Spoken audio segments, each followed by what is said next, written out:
Hello. I just felt like I wanted to share one of my favorite stories from my childhood with you. So, here we go.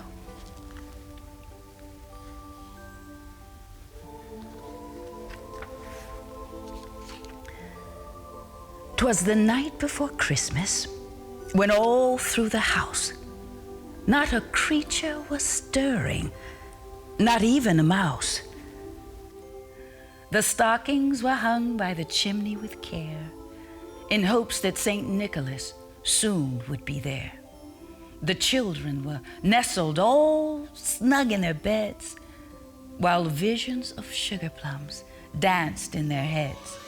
I in my kerchief and Dad in his cap had just settled our brains for a long winter's nap, when out on the roof there arose such a clatter, I sprang from my bed to see what was the matter. Away to the window I flew like a flash, tore open the shutter and threw up the sash. The moon of the breast of the new-fallen snow gave the luster of midday to objects below, when what to my wondering eyes should appear but a miniature sleigh and 8 tiny reindeer, with a little old driver, so lively and quick, I knew in a moment it must be Saint Nick. More rapid than eagles, his coursers they came, and he whistled and shouted and called them by name. Now Dasher, now Dancer, now Prancer and Vixen, on Comet, on Cupid, on Donner and Blitzen, to the top of the porch, to the top of the wall. Now dash away all, as dry leaves that before the wild hurricane fly, when they meet with an obstacle, mount to the sky. So up to the top of the coursers they flew, with sleigh full of toys and St. Nicholas too. And then in a twinkling I heard on the roof the prancing and pawing of each little hoof, as I drew in my head and turning around, down the chimney St. Nicholas came with a bound. He was dressed all in fur from his head to his foot, and his clothes were all tarnished with ashes and soot.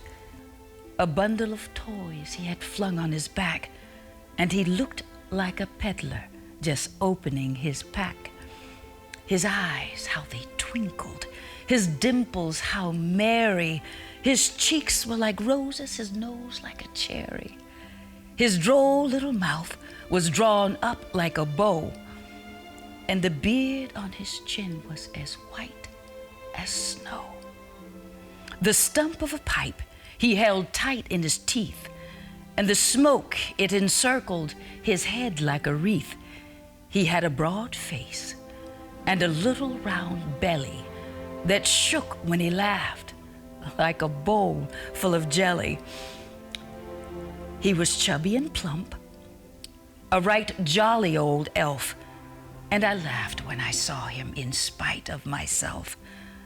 A wink of his eye and a twist of his head soon gave me to know I had nothing to dread. He spoke not a word, but went straight to his work and filled all of the stockings, then turned with a jerk, and laying his finger aside of his nose and giving a nod, up the chimney he rose.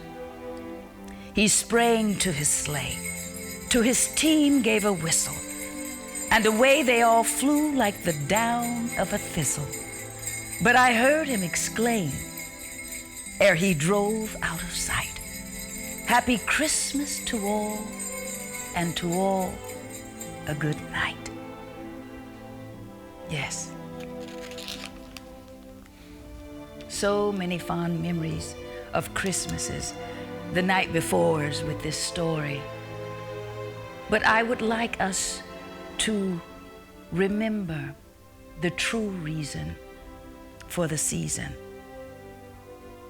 To us, a child is born. To us, a son is given. Merry Christmas.